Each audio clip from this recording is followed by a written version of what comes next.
오늘 읽었던 우리 아가서 6장 10절부터 13절까지 말씀을 통해서 마하나임의 춤추는 자라고 하는 제목으로 하나님 말씀을 전하겠습니다. 우리가 이 아가서를 볼 때는 꼭 항상 좀 눈여겨봐야 되는 게 있는데요.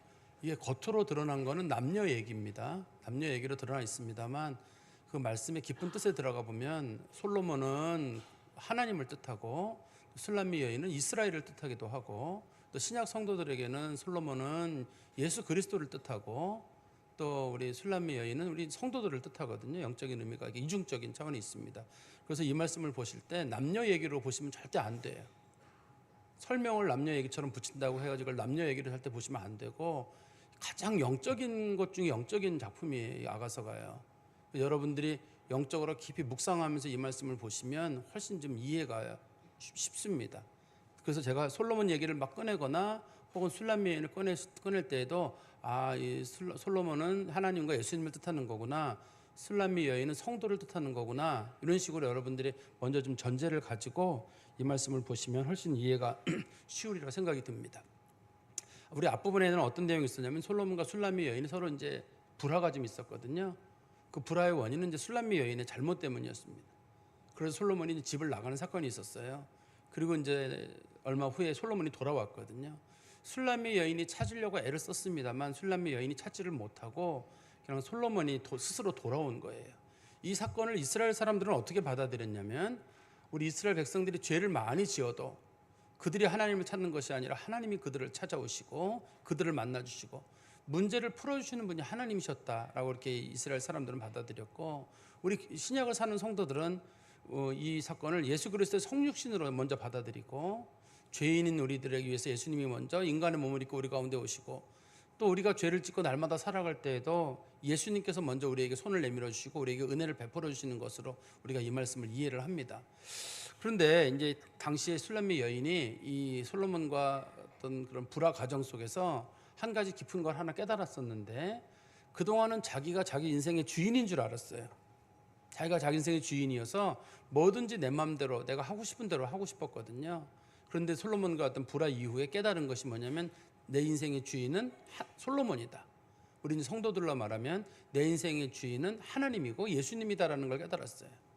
그래서 이제는 내가 내 원하는 대로 내 인생을 사는 것이 아니라 하나님이 뭘 기뻐하시는가, 하나님이 원하시는 대로 사는 게 성도들의 좋은 신앙의 모습이에요.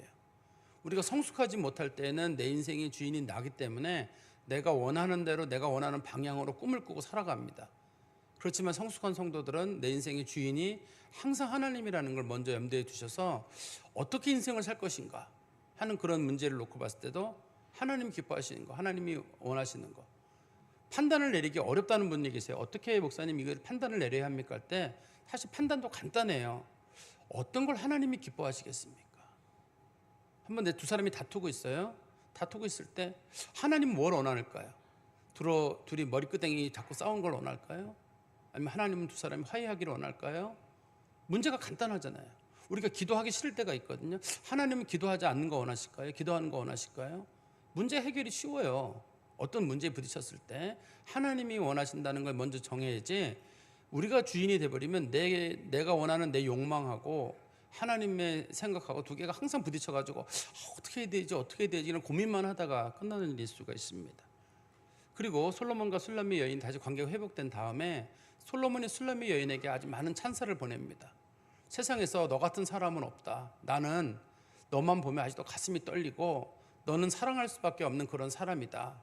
솔로몬이 술람미 여인에게 그렇게 얘기를 하면서 세상에서 내가 정말 사랑하는 사람은 너 하나뿐이다.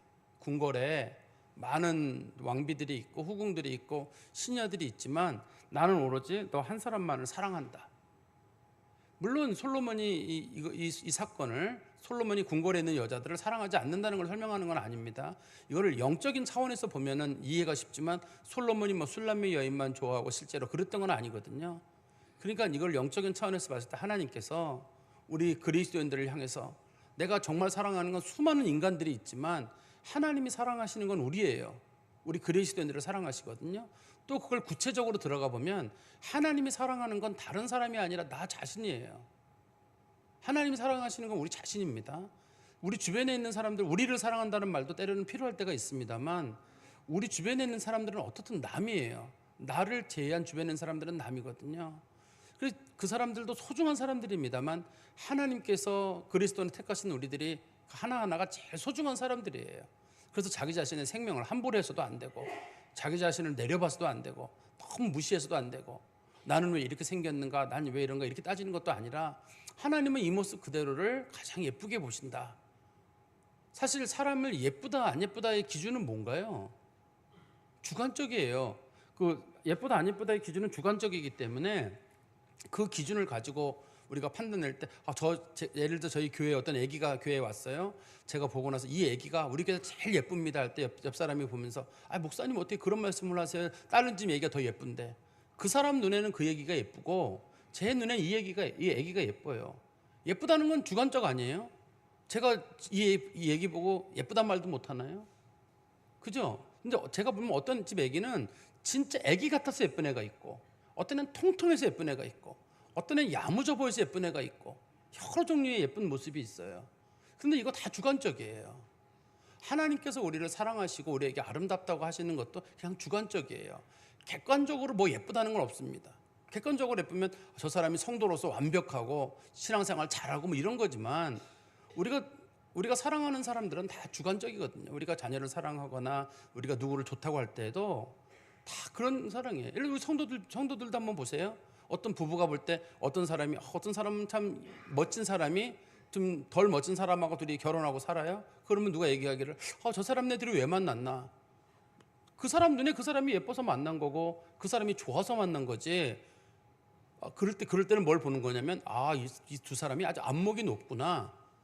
남들이 못 보는 특별한 면을 보는구나, 이렇게 봐야지. 외모만 봐가지고 왜 이 사람하고 이 사람이 둘이 만난 둘이 안 어울린다. 안 어울리는만이 내가 왜 그 얘기를 간섭을 해? 남의 그죠? 그 관계에 서로 이렇게 외모보다 내면을 보는 사람이 있을 거고, 내가 못 보는 외모의 또 다른 면을 보는 사람이 있을 거거든요. 주님께서도 우리를 보실 때 우리의 모습이 완벽하고 성도답고 그래서 우리를 사랑하시는 게 아니라 그냥 사랑하는 거예요. 이걸 하나님의 사랑의 눈먼이라고 하거든요. 하나님은 우리를 사랑하기 때문에 눈이 멀어서 그냥 우리의 있는 모습 그대로를 사랑한다. 제가 이제 지난 시간에 이렇게 말씀드렸던 내용이에요. 근데 솔로몬이 술람미 여인에 대해서 칭찬을 하게 되니까 그 옆에 있던 그 궁궐에 있던 그 왕비들이나 후궁들이 있을 거 아니에요. 궁궐에 있는 왕비들이나 후궁들은 원래 이 술람미 여인의 라이벌이에요. 솔로몬 하나를 놓고 서로 말아보는 라이벌들이거든요. 그럼 이 사람네들은 원칙적으로는 술람미 여인에 대해서 내려까기 쉽죠. 그 앞부분에서는 이 여인들이 술람미 여인을 어떻게 내려까냐면, 저 여자 얼굴이 까만 여자가 어떻게 감히 솔로몬을 쳐다보느냐라고 한다든지, 또 그 궁궐을 지키던 사람들 같은 경우는, 아니 당신이 옷도 그런 옷을 입고 어울리지도 않는 옷을 입고 여기 돌아다니냐는 식으로 이렇게 얘기를 하거든요. 그렇지만 솔로몬이 그 사람을 사랑하는 모습을 보고 나서 솔로몬이 저 사람을 사랑한다면 그만한 이유가 있지 않겠어요? 만약에 이 사람들이 솔로몬이 왜 그 사람을 골랐느냐 하면, 그 사람 고르는 건 솔로몬 마음대로거든요. 그러니까 솔로몬이 사랑하는 데는 그만한 그 사람의 매력이 있으니까 솔로몬이 사랑하는 거고, 솔로몬의 사랑을 받으려면 다른 사람도 그 여자처럼 하면 되는 거거든요. 우리 한번 성경 말씀 보십시오. 10절에 보시면 여인들이 이렇게 얘기를 합니다. 아침 빛같이 뚜렷하고 달같이 아름답고 해같이 맑고 깃발을 세운 군대같이 당당한 여자가 누구인가? 그 여자는 바로 술람미 여인입니다. 여기서는 당신 진짜 예쁘다라고 이제 그 후궁들이나 왕비들이 칭찬하는 거예요. 근데 아침 빛이라는 말을 했는데, 아침 빛이 원래 성경에는 뭐라고 되어 있냐면 새벽별이라고 되어 있어요. 정말 어두운 곳에서도 당신은 빛이 나는 여자란 뜻이에요. 당신은 정말 어두운 곳에서 빛이 나는 그런 여자다. 그리고 두 번째는 이 새벽 별보다 더 반짝거리는 더 밝은 빛은 달빛이잖아요. 그 다음엔 달이 나왔는데 달같이 아름답다. 이스라엘에 사는 사람들이 달을 볼 때 달 색깔을 흰색으로 보거든요. 피부가 하얗다고 하거든요. 사실 술람미 여인은 피부가 까맣습니다.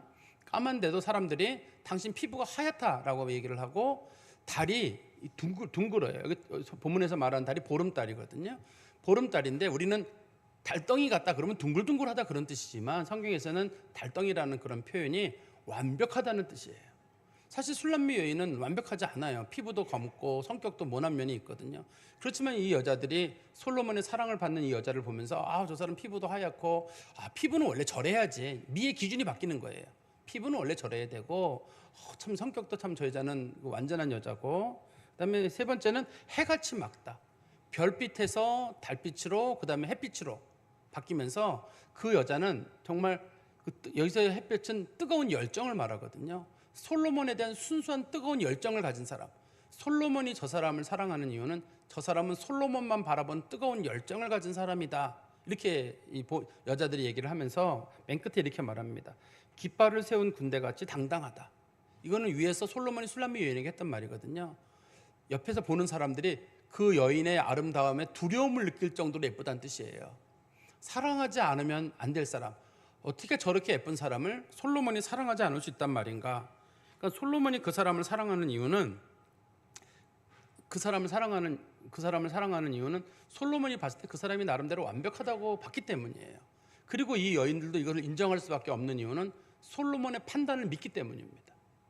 근데 우리가 이제 영적인 차원에서 보면 하나님께서 보실 때 우리 성도들의 모습이 완벽한 사람들 아무도 없어요.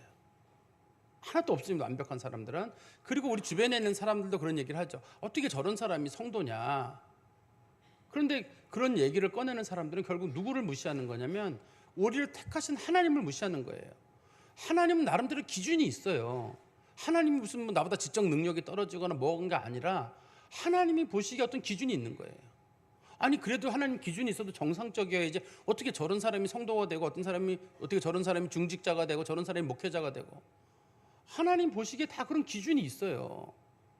하나님이 그 정도 판단도 못 내리고 그 정도 선택도 못 하나요? 하나님 마음대로.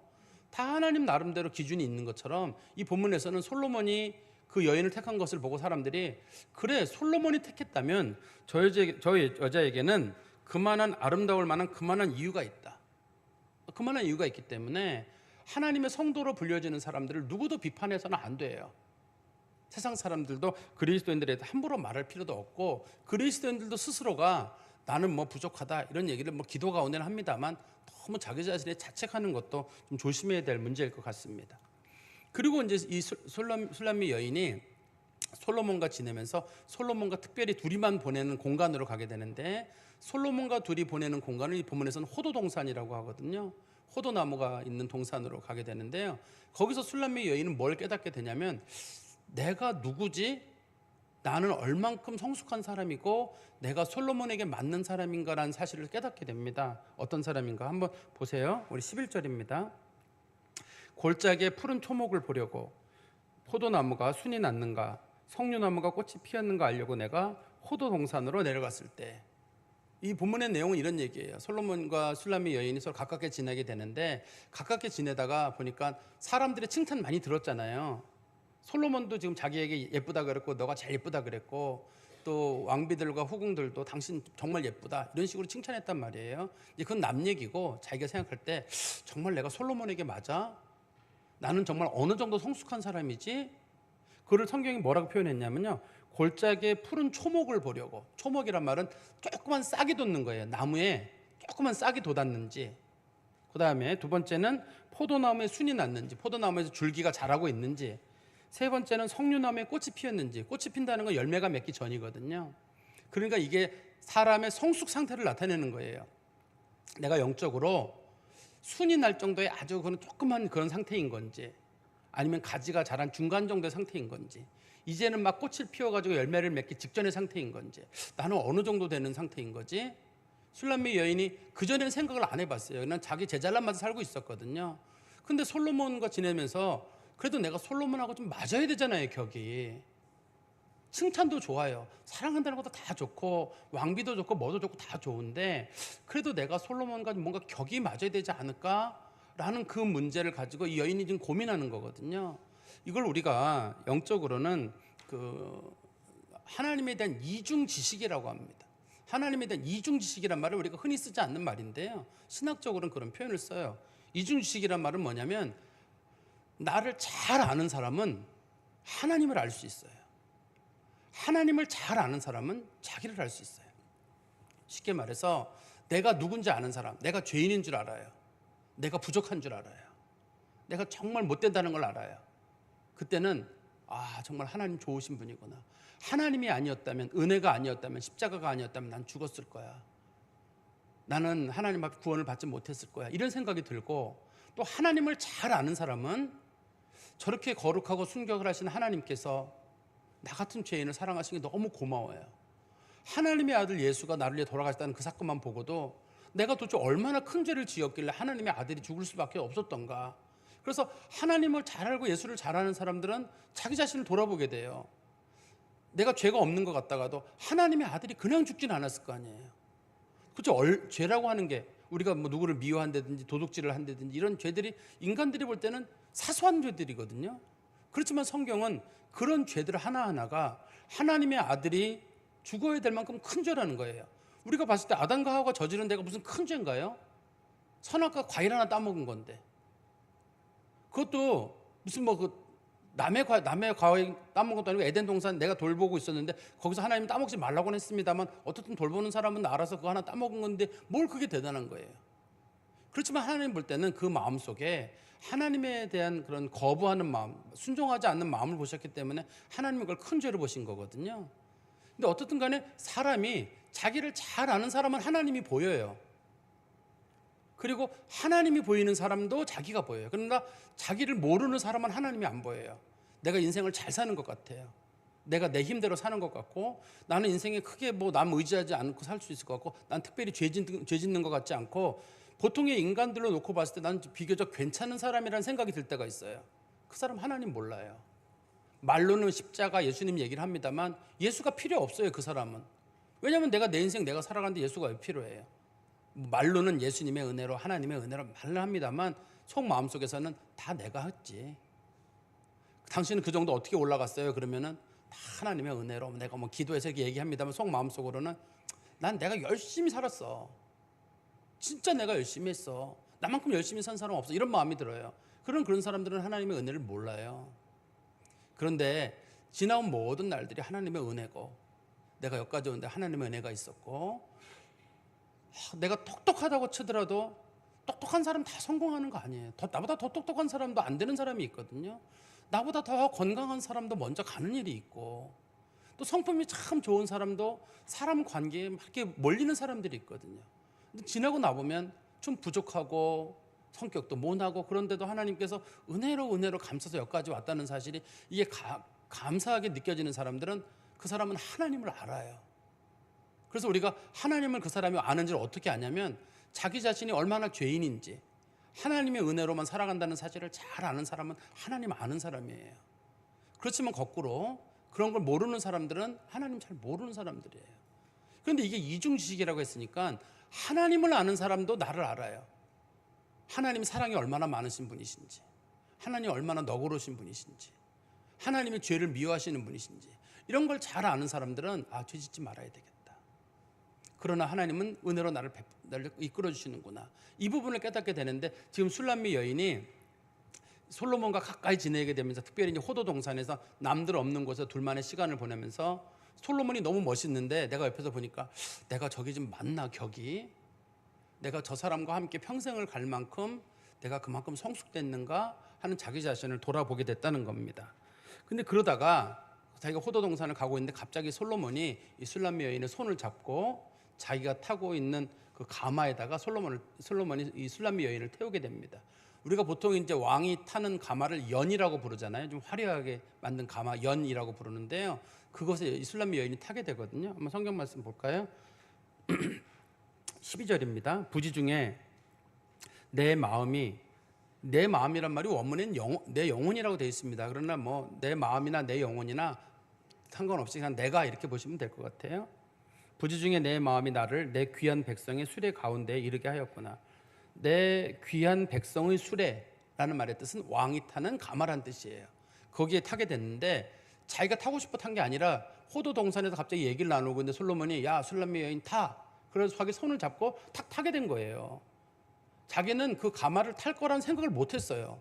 그냥 솔로몬이 타라 그래가지고 갑자기 탄 거예요. 자기가 평생에 생각하기를 내가 평생에 저 가마를 내가 탈까? 저 연을 내가 탈 수 있을까? 생각도 한번 해본 적 없어요. 그냥 솔로몬이 손을 잡아가지고 태운 거거든요. 이 부지중에라는 말의 뜻이 나도 모르게 우리 성경적 용어로 말하면 하나님의 은혜로 이런 뜻이거든요.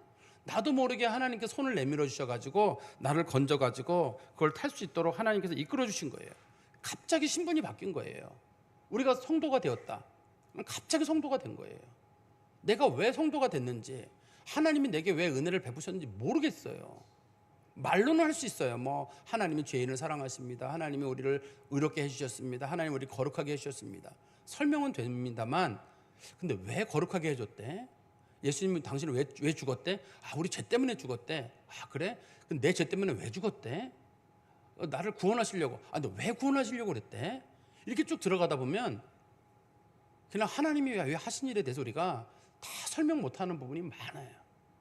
하나님의 깊으신 뜻대로 하나님이 우리를 구원하셨다는 그거 외에는 사실 우리가 알 수 있는 게 별로 없습니다. 그래서 우리도 이해가 안 돼요. 어떤 때는 하나님이 왜 하필이면 나 같은 사람을 구원하셨지? 나도 그 가마를 타면서 내가 이 가마를 탈 수 있을까? 또 사람들도 말하기를, 옆에 서 있는 사람들도, 아니 저 사람이 왜 저 가마를 탄 건데? 주변 사람도 그럴 거 아니에요? 안 어울린다 그럴 거 아니에요? 저 가마를 저 사람이 도대체 왜 타고 다니는 건가?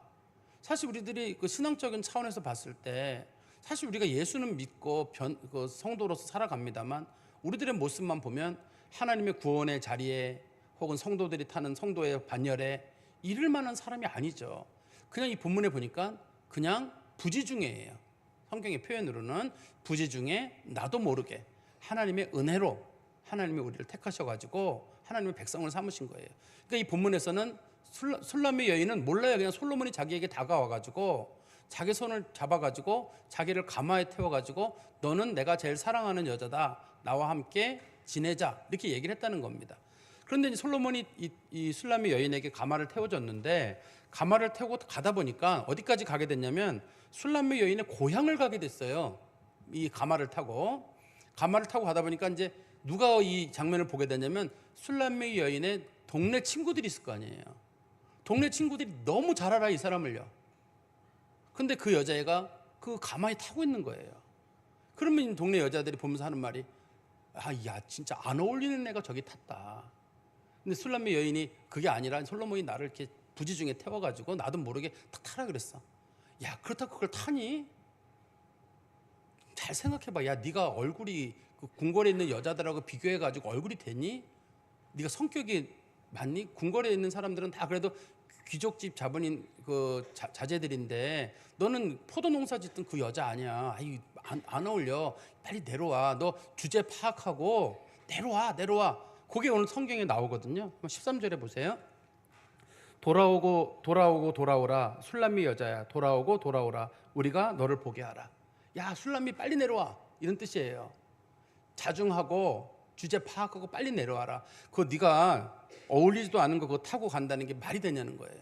솔로몬은 왕이고 너는 여기 농촌에서 농사 짓는 사람인데 아무리 왕이 사랑을 한다 그래도 보통의 왕은 다 귀족들하고 결혼하기 마련인데 설마 너를 이렇게 데리고 가서 사랑하겠느냐.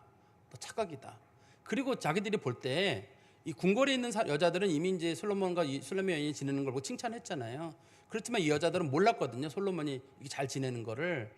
그 술람의 여인이랑 지내는 걸 모르고 이제 여자들이 시기 질투를 가지고 내려오라고 자꾸만 그러는 거예요. 근데 그러는 데는 이유가 있어요.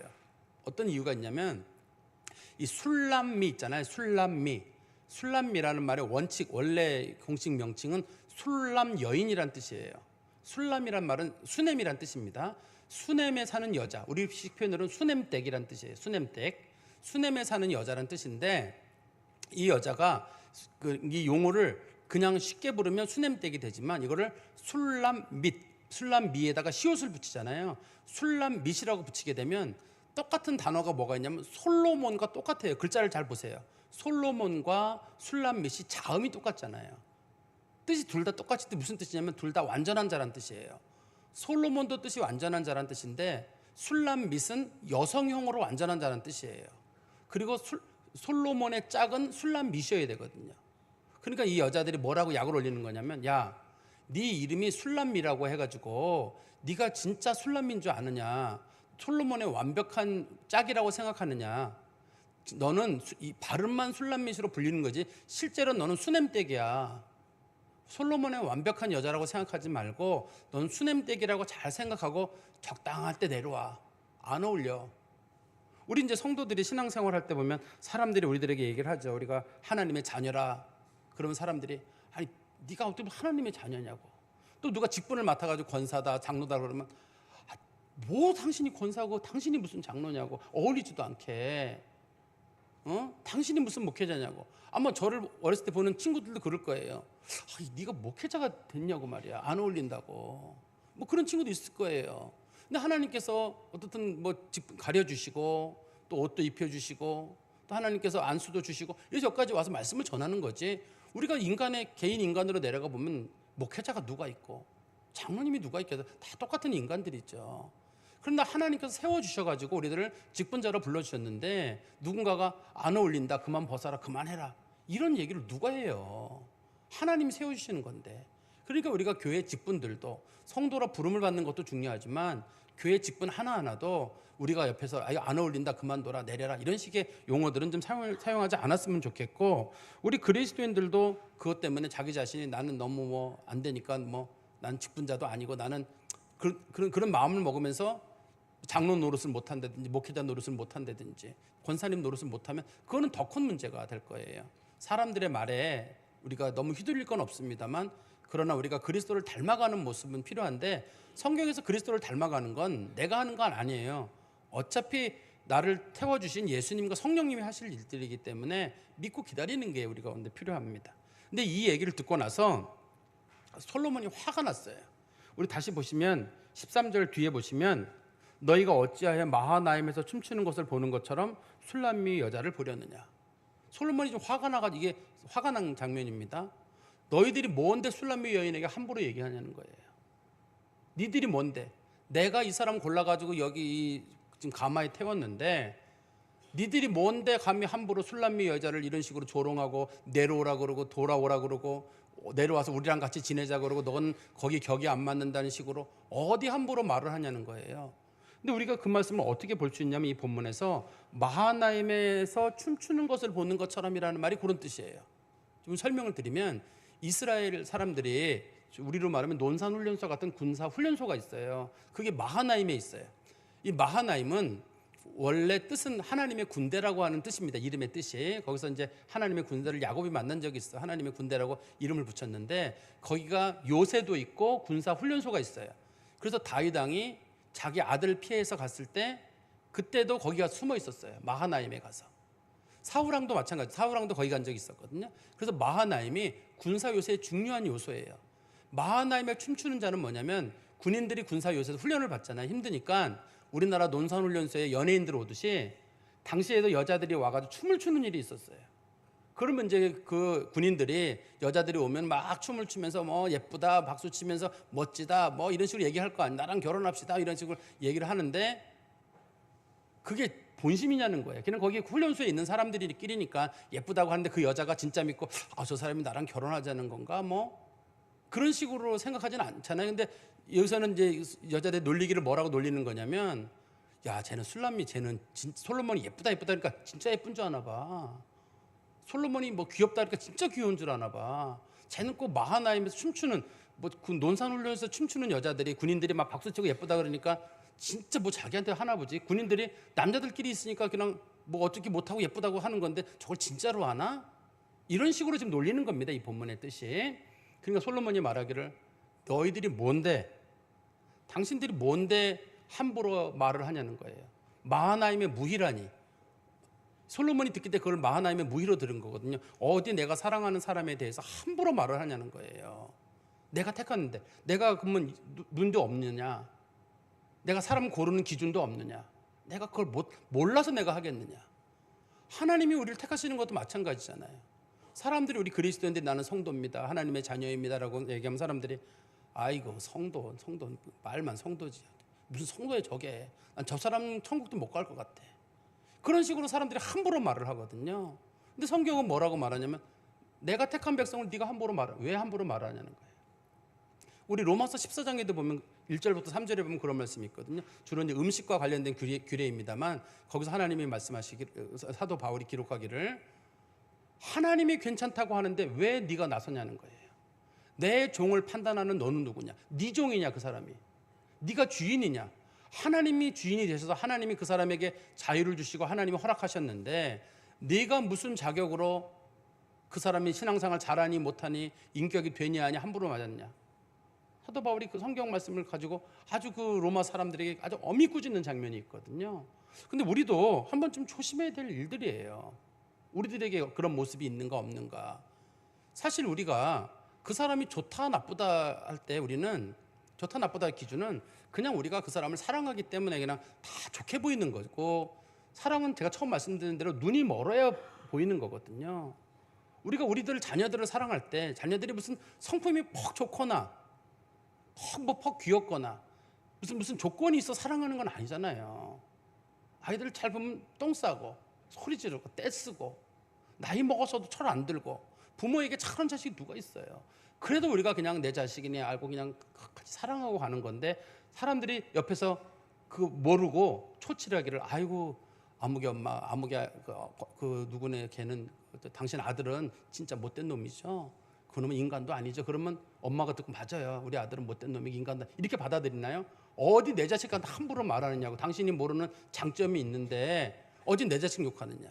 왜 사람들이 모르고 왜 남의 자식 그 엄마한테 욕하는 경우 있잖아요. 그 집 딸은 말이야. 아이고 얼마나 힘들어요. 그러면 엄마가 남의 딸한테 왜 그런 저주가 악담을 하냐고 엄마들이 안 그러겠어요? 지금 똑같은 얘기예요. 우리를 사랑하시는 주님께서 성도들이 누군가에게 그런 비난을 받을 때 내가 사랑하는 사람 너희들이 왜 함부로 하느냐. 하나님이 알아서 하실 일이고 하나님이 택하신 자를 왜 함부로 말하느냐. 하나님께서 이스라엘이나 그 주변에 있는 사람들이 서로 어떤 그런 논쟁에 부딪혔을 때 하나님께서는 난 끝까지 이스라엘을 사랑하고 난 끝까지 성도들을 사랑한다. 내 사랑하는 자들을 비난하지 말라. 이렇게 말씀하시는 거로 이제 오늘 본문이 끝을 맺어지게 됩니다. 제가 말씀에 좀 결론을 맺으면 우리를 돌아보면 구원받을 만한 조건이 하나 없어요. 예쁜 모습도 없고 성숙된 모습도 없고 성도란 이름은 붙어 있고 타이틀은 있습니다만 없어요. 모르겠어요. 누구랑 비교해가지고 객관적으로 조금 더 나은 사람이 있는지는 모르겠습니다만 그거는 본인의 생각이고 지나고 나면 우리는 여기까지 온 게 다 하나님의 은혜로 왔어요. 은혜로 덮어줬고 가려줬고 우리 사실 인생이 아슬아슬합니다. 사고 날 가능성도 많은데 하나님 덮어주셨고 죽을 가능성도 많은데 하나님 지켜주셨고 우리들 허물이 많은데 그 허물이 드러나면 사실 우리 아무것도 아니에요. 근데 하나님이 우리들 허물도 다 덮어주잖아요. 그래서 하나님이 덮어 여기까지 왔기 때문에 우리 성도들은 은혜로 시작해서 은혜로 가는 사람들입니다. 하나님의 은혜로 간다는 사실을 잊지 마시기를 바라고, 두 번째는 성도들이 원래 부족한 사람들이에요. 하나님이 부족한 사람들을 부르셨고 우리가 하나님 나라에 다 갈 때까지 그때까지도 우리는 부족해요. 그래서 우리가 붙잡는 건 예수님 십자가밖에 없어요. 십자가밖에 없고 우리가 깨닫는 건 뭐냐면 예수님이 십자가 나를 위해 돌아가셨다는 사실이 나를 거룩하게 하고 나를 의롭게 한다는 사실을 믿고 예수님 십자가만 그냥 바라보는 거예요. 근데 어떤 분들은 십자가가 공허하다고 하죠. 십자가 그런 거 말고 뭐 다른 거 없느냐? 없어요. 그리스도의 사랑을 나타내는 건 십자가와 부활 그밖에 없어요. 그분이 나를 위해 분명히 2000년 전에 돌아가셨거든요. 그리고 우리를 사랑한다고 말씀하셨기 때문에 우리는 그걸 믿는 거예요.